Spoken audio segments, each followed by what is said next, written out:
Olá, sejam bem-vindos à nossa Escola Bíblica Online. É um prazer tê-los aqui comigo novamente. Eu sou o professor Israel. Estamos começando mais uma lição. Para ser mais específico, na verdade, nós estamos começando um novo estudo. Como vocês podem verificar aqui, durante esse trimestre, nós vamos estudar sobre personagens bíblicos virtuosos e marcantes. E nessa lição de número 1, nós vamos ver o primeiro personagem, no caso, Jetro. Esse é o título da nossa lição. Jetro, conselhos sábios aliviam fardos. Veja só, o assunto que nós vamos estudar hoje, ele talvez seja um assunto importante para nós termos uma visão um pouco mais realista sobre a história bíblica e sobre os acontecimentos bíblicos. Porque você já reparou que existe uma grande diferença entre aquilo que nós imaginamos e como as coisas de fato são? Por exemplo, olhe comigo esta imagem. Aqui deste lado, o que é que nós temos?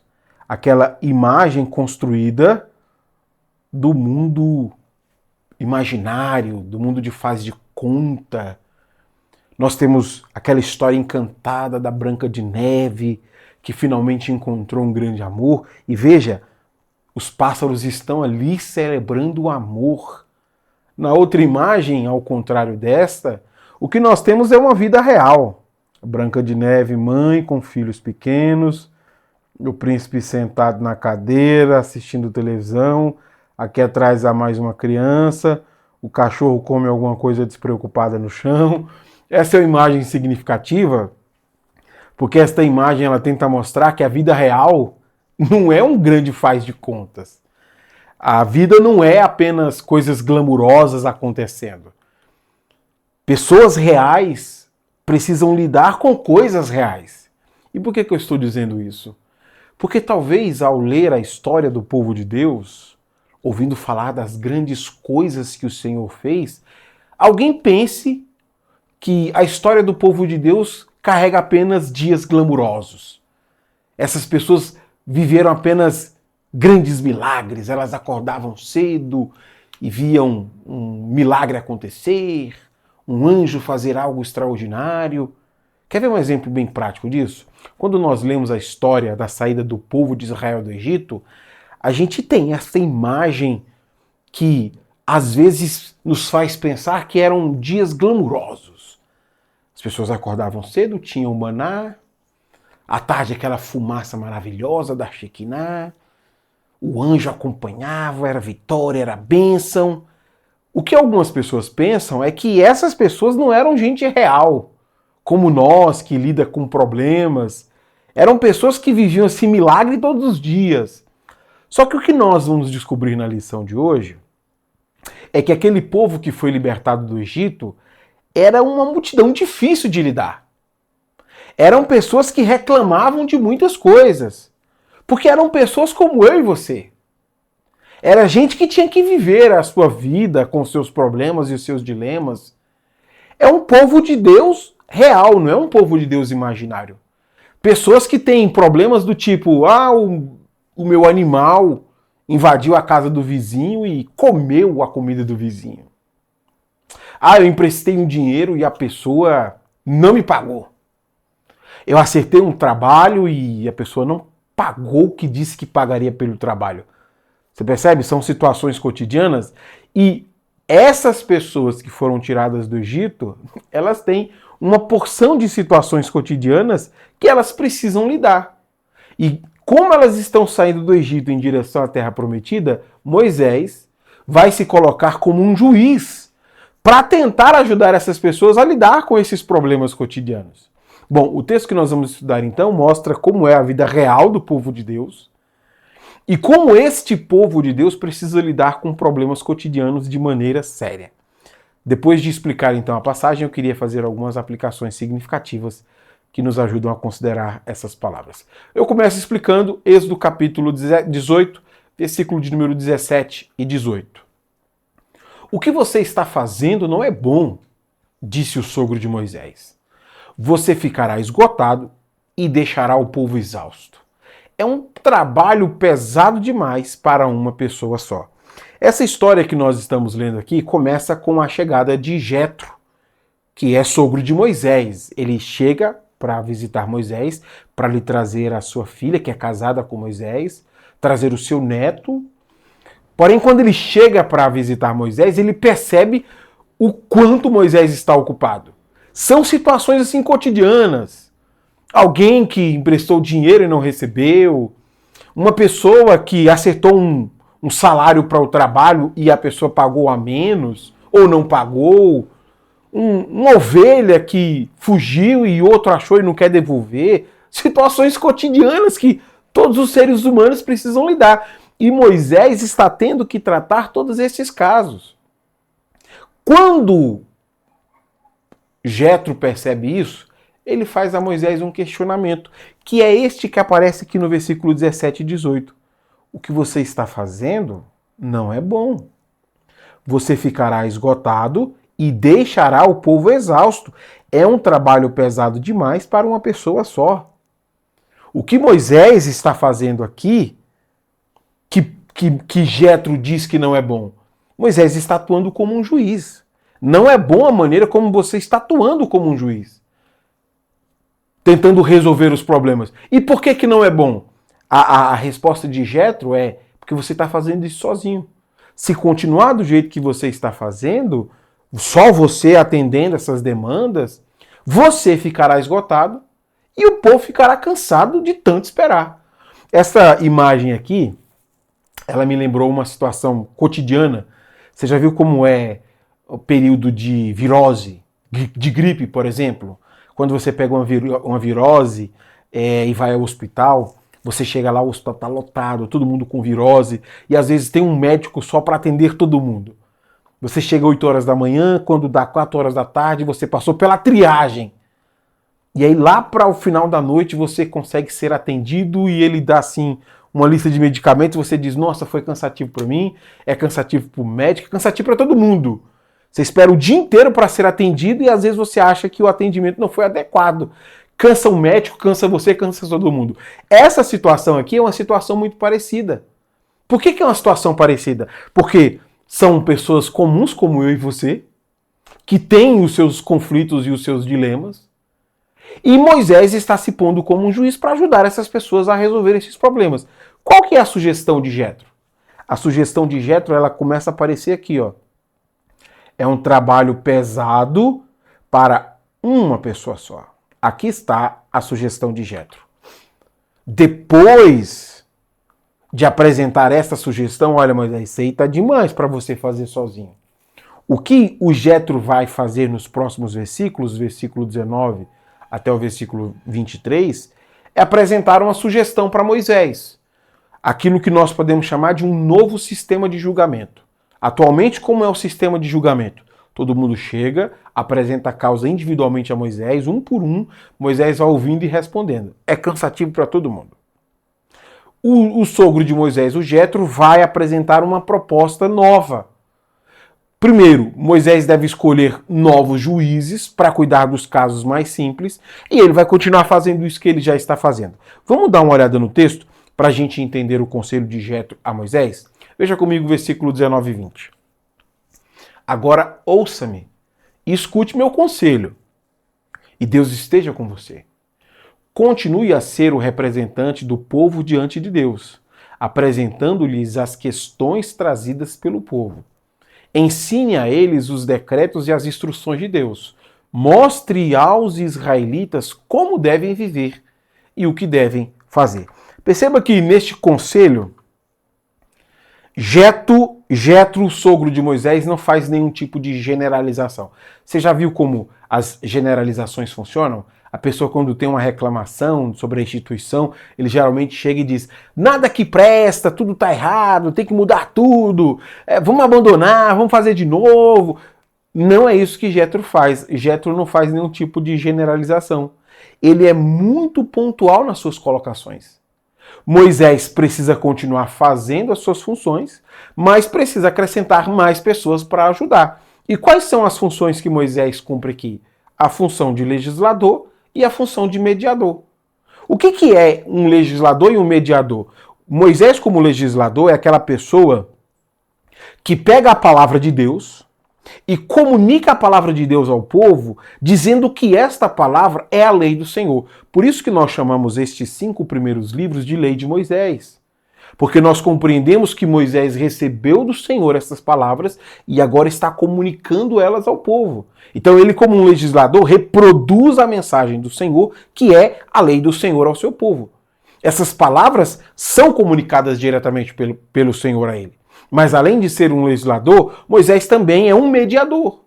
Porque ele se coloca como um juiz, ele ouve os casos, resolve, e aqueles mais complicados ele pede orientação de Deus, e Deus vai lhe dando orientações e direções em sua lei, para que sirva como parâmetro para as próximas decisões. Então, Moisés, continue fazendo o que você está fazendo. O que precisa mudar? Versículo 21 e 22. Veja comigo. No entanto, escolha dentre todo o povo homens capazes e honestos que temam a Deus e odeiem suborno. Nomeie os líderes de grupos de 1.000, 100, 50 e 10 pessoas. Eles deverão sempre estar disponíveis para resolver os problemas cotidianos do povo e só lhe trarão os casos mais difíceis. Deixe que os líderes decidam as questões mais simples por conta própria. Eles dividirão com você o peso da responsabilidade e facilitarão seu trabalho. Eu queria dividir aqui o comentário em 2 partes. Eu começo explicando o versículo 21, onde são apresentadas as características desses juízes que vão trabalhar junto com Moisés. Depois eu comento o versículo 22. Olhando o versículo 21, quantas marcas precisam ter os homens que vão atuar como juízes? 4 marcas. Primeira marca, escolha dentre todo o povo. Uai, professor, isso aqui é uma marca? Sim. Moisés precisa tirar pessoas do meio do povo. Pessoas familiarizadas com a vida cotidiana. Não são pessoas extraordinárias, são pessoas que estão dentro dessa rotina e desse cotidiano. Gente como a gente, que lida com problemas cotidianos. Gente que precisa contratar funcionários, gente que precisa trabalhar para os outros, gente que tem problema com seus animais invadindo a casa das pessoas. Gente como a gente. Moisés, esse é o primeiro critério. Escolha homens dentre o povo.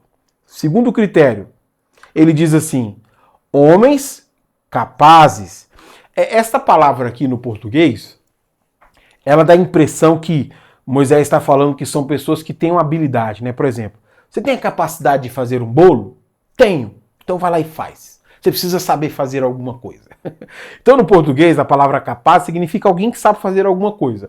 Mas no hebraico, o foco da expressão não está na capacidade de fazer coisas.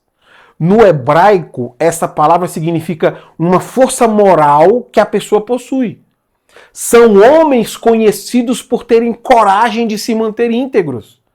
São pessoas que dizem, olha, eu ajo de maneira correta. Ah, mas todo mundo faz. Mas eu não sou todo mundo.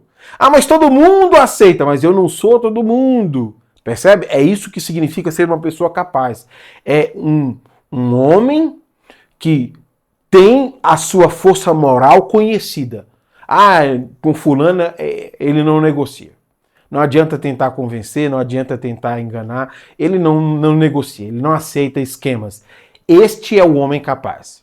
Terceiro, ele é honesto. Olha só, homens honestos, esta honestidade que é característica destes homens é comentada por Moisés mais abaixo. Quem são esses homens honestos? São aqueles que odeiam o suborno. São pessoas que não estão pensando no lucro. Eles estão pensando em fazer aquilo que é certo. Para eles, a vida não tem a ver apenas com lucro, sair ganhando. Por que alguém agiria assim? Por que alguém agiria com força moral? Por que alguém seria honesto? Por que um homem, ao invés de pensar no seu lucro, pensaria na sua integridade? Isso tem a ver com a 4ª característica destes homens. Eles temem a Deus. Isso aqui é muito significativo. Essa 4ª característica significa que eles levam em consideração a lei do Senhor. Eles são pessoas responsáveis. Eles não vivem de maneira irresponsável, como se Deus não tivesse nos dado uma lei, Como se Deus não tivesse nos dado uma diretriz. Eles levam em consideração as palavras do Senhor. Agora, observe comigo como isso aqui é um negócio muito bonito. Como os juízes são pessoas que precisam ser escolhidas do meio do povo, essas características que estão sendo apresentadas aqui não são características de pessoas extraordinárias. Não são, ó, tipo, um concurso, né? Vamos fazer uma prova, aqueles que tirarem as melhores notas serão selecionados. Não. Essas características são características que devem estar presentes em qualquer pessoa. Imagine comigo essa cena. Tá ali todo mundo, ô seu Antônio, você aí, vem aqui ajudar a gente aqui.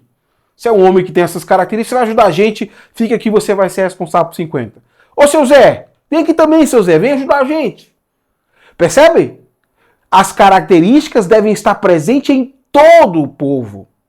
E algum desses serão selecionados como juízes. A responsabilidade aqui pela seleção e pela nomeação dessas pessoas está sendo atribuída ao próprio Moisés. Estes novos juízes serão responsáveis por fazer esta análise das disputas. A pessoa chegou e disse, olha, eu fui contratado para fazer um serviço. A pessoa disse que me pagaria no sábado na empreita, não pagou, e eu preciso que me ajude. Aí o juiz consegue resolver? Resolva! Quando é um caso simples, o juiz resolve ali mesmo a situação. Agora, quando é um caso mais grave e complicado, somente esses casos seriam levados a Moisés. Então esses juízes deveriam fazer essa primeira análise e deveriam estar sempre disponíveis para atender essas demandas. Eles estão ali, é muita gente, é muito problema, porque nós estamos falando de gente real. Gente real tem problema cotidiano. E esses juízes estão sempre disponíveis para lidar com gente real e os seus problemas cotidianos. Aqueles casos mais difíceis são levados a Moisés, mas o que é simples de resolver, eles mesmos resolvem. E assim, você não vai ter mais longas filas, assim ninguém se cansa e você resolve os problemas que precisam ser resolvidos. Porém, Jetro encerra o seu conselho com palavras que são assim maravilhosas. Veja comigo, versículo 23. Se você seguir este conselho, e se Deus assim lhe ordenar, poderá suportar as pressões, e todo este povo voltará para casa em paz. Pessoalmente, o versículo 23 é o mais bonito dos conselhos que Jetro está dando. Porque Jetro reconhece que as suas sugestões, elas precisam ser aprovadas por Deus. Ele tem uma capacidade intelectual de olhar para aquela situação e dizer, Moisés, olha, esse seu sistema jurídico não está dando certo.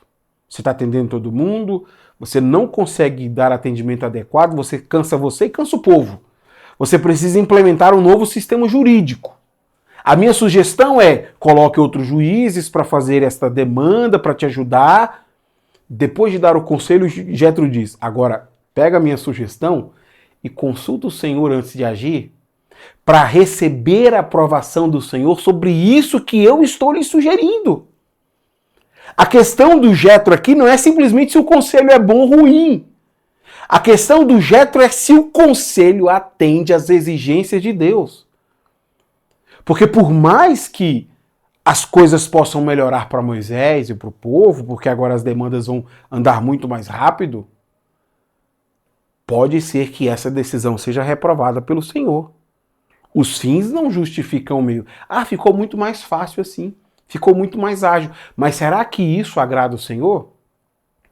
Porque aqui nós não estamos falando de uma decisão qualquer, nós estamos falando de uma decisão do povo do Senhor. Não sou eu e nem você que tem que decidir isso, Moisés. Não é porque é o sogro de Moisés. Não é porque é um conselho bom. É porque é o povo do Senhor que nós temos que consultar ao Senhor. Não sou eu e você que decide se o sistema atual é adequado e precisa ser alterado. A gente chega diante do Senhor e consulta ao Senhor, dizendo, Senhor, esse é o conselho que eu recebi. É bom ou ruim? E consultando ao Senhor, ele vai dizer se está ou não aprovado implementar essas mudanças. Por fim, versículo 24 diz qual é a resposta de Moisés. a essa proposta de Jetro. Moisés aceitou o conselho do sogro e seguiu todas as suas recomendações. Isso aqui significa pelo menos duas coisas. Primeiro, ao aceitar o conselho do sogro, Moisés reconhece que não dava para continuar com aquele sistema atual. A maneira jurídica como Moisés está lidando com aquilo não está dando para resolver os problemas. É muito problema, é muita gente, o mundo real é assim. Não é este mundo imaginário de Deus resolvendo tudo, todos os tempos. A vida cotidiana tem problemas cotidianos que a gente precisa lidar. E aí Moisés fala, do jeito que eu estou fazendo, realmente não dá. Essa é a primeira conclusão que a gente chega. Mas além disso, subentende-se que Moisés consultou o Senhor e o Senhor aprovou a sugestão de Jetro.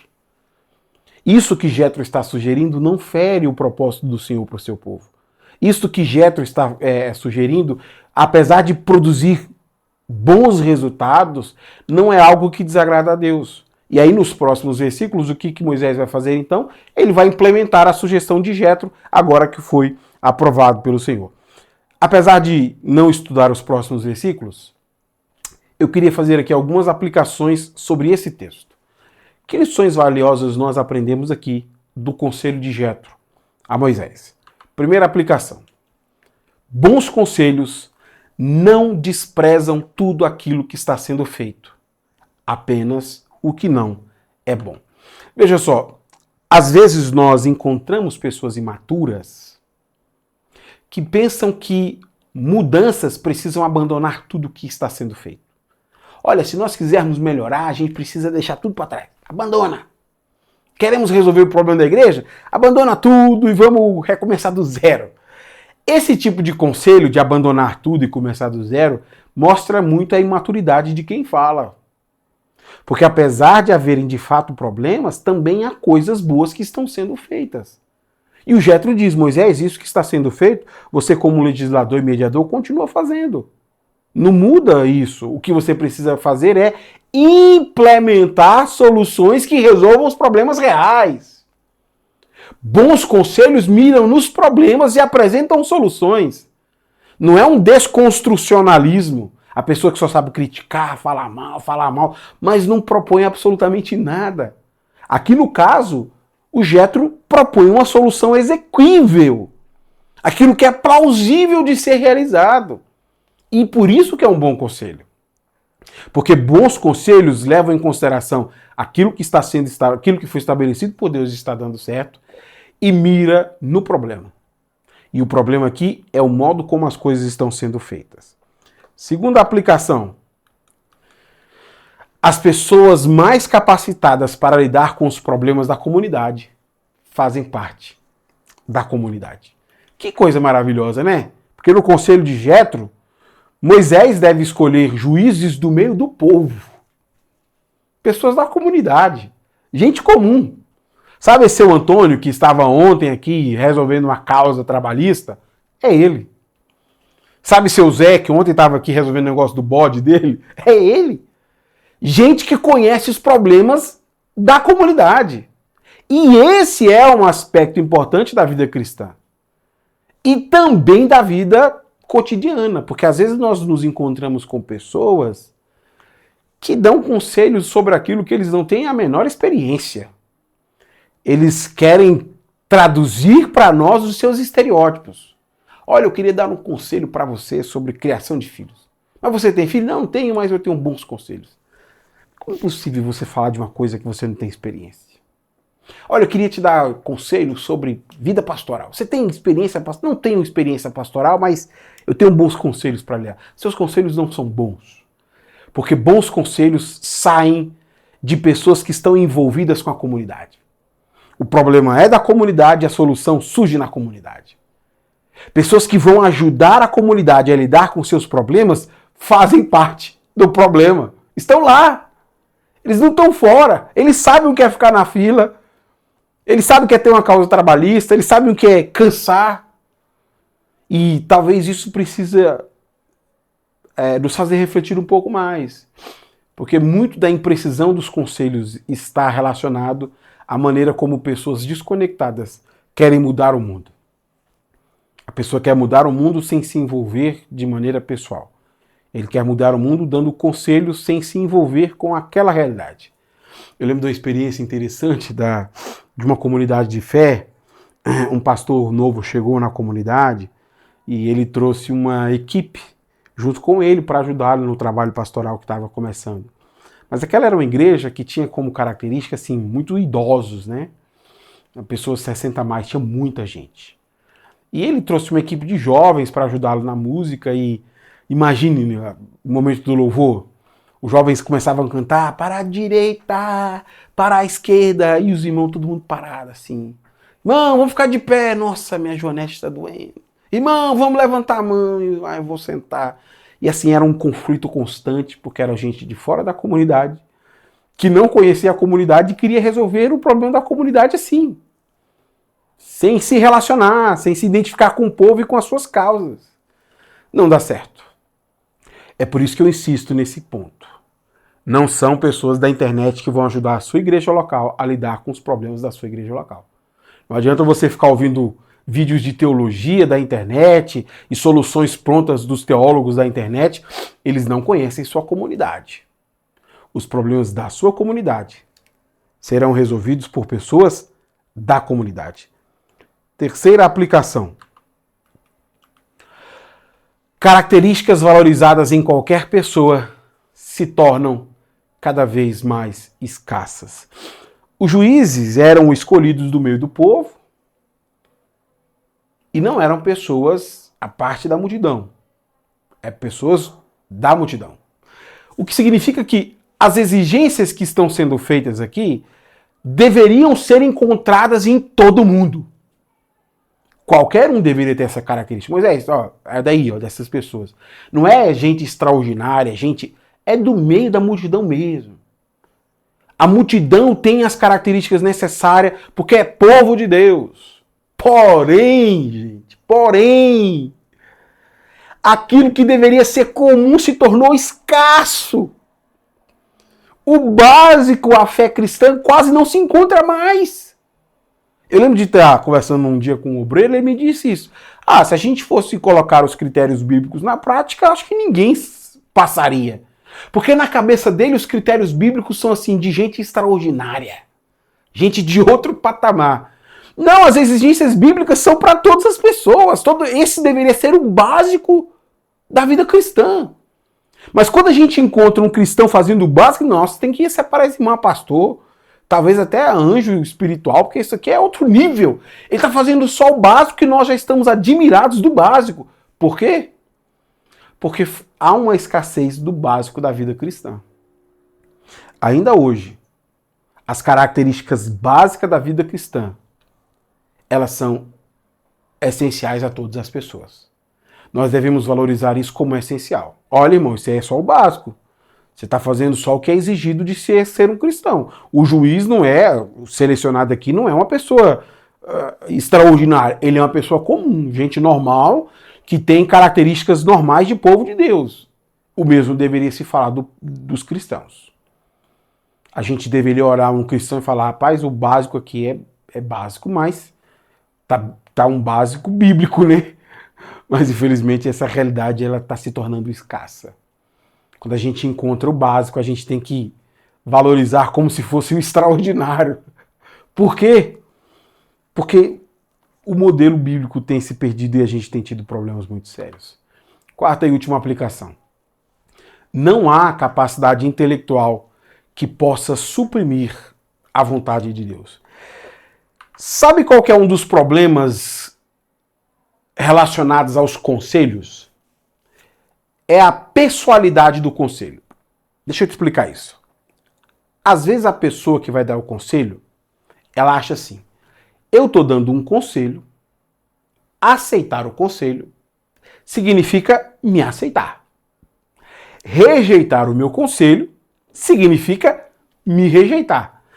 Nesse tipo de pensamento binário, aquele que ouve o conselho fica quase que obrigado. Se eu não obedecer, eu estou rejeitando a pessoa. E na comunidade de fé é assim.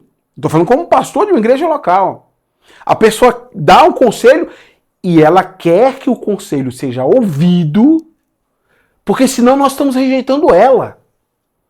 Porque na cabeça dela, o conselho dela significa aceitar ou rejeitar a ela. Nós não podemos deixar de considerar que as sugestões que todas as pessoas fazem precisam ser aprovadas por Deus. Por quê? Porque este é o povo de Deus. Não tem a ver com aceitar ou rejeitar você. Tem a ver com Deus avaliar se a sua proposta ou a sua sugestão se alinha com os propósitos dele para o seu povo. E é isso que eu estou colocando nessa aplicação. Não há capacidade intelectual que possa suprimir a vontade de Deus. Olha, o irmão é muito capaz para preparar um planejamento, ele é muito capaz para estruturar um grande projeto, é uma pessoa incrível para pensar coisas fantásticas. Mas nenhuma dessas capacidades aqui significa que nós estamos livres de consultar o Senhor. Não, essa capacidade é mais que suficiente. Já basta. A capacidade do irmão, os resultados que ele consegue produzir numa empresa, já mostram pra gente que a gente só precisa acreditar nele. É aqui que a gente tem se perdido bastante. Porque ao confiar na capacidade intelectual das pessoas, nós acabamos nos desalinhando da vontade do Senhor para o seu povo. É uma igreja que pensa no lucro, é uma igreja que pensa em estruturas, é uma igreja que pensa em tantas coisas e sequer pergunta ao Senhor da obra. E aí, Senhor? E aí eu me lembro de uma das 7 igrejas da Anatólia. Aquela igreja que tinha a impressão de ser a mais rica, a mais viva, e Deus dizia, você já está morta.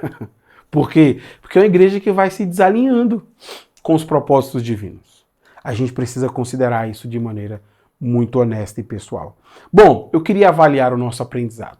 Eu faço uma pergunta e você tenta me responder com uma palavra. Tudo bem?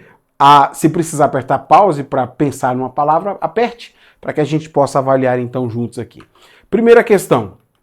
Jetro é identificado como tendo este tipo de relacionamento familiar com Moisés. Qual é o relacionamento familiar que Jetro tem com Moisés? Sogro, exatamente. Ele é o sogro de Moisés. Segunda questão. Este trabalho era pesado demais para ser realizado por uma pessoa só. Qual é este trabalho que era pesado, que precisava de outras pessoas para ajudar Moisés? O trabalho de ser um juiz sobre o povo. Isso não dava para ser feito apenas por Moisés. Terceira questão. No conselho de Jetro, Moisés continuará com essas duas funções. Moisés continua sendo um mediador e Moisés continua sendo um legislador. Muito bem, é isso aí. Quarta questão. Jetro reconhece que seus conselhos precisavam ser aprovados por ele. Quem é que precisa aprovar todos os conselhos que são dados sobre o povo de Deus e as estratégias para resolver os problemas do povo de Deus? Desde Moisés até hoje, o Senhor precisa aprovar todos os conselhos. Por último, reconhecendo que o sistema jurídico criado por ele não estava dando certo, Moisés fez isso com o conselho de Jetro. O que ele fez? Ele aceitou. Aqui estão então as 5 palavras: sogro, juiz, legislador, senhor e aceitou. Aqui na descrição do vídeo você vai encontrar então um link para você clicar, ir para este caça-palavra para fazer esta atividade. Eu espero que este conteúdo tenha sido útil ao seu aprendizado. Se Deus nos permitir, semana que vem nós nos encontramos aqui para a nossa segunda lição. Até lá então.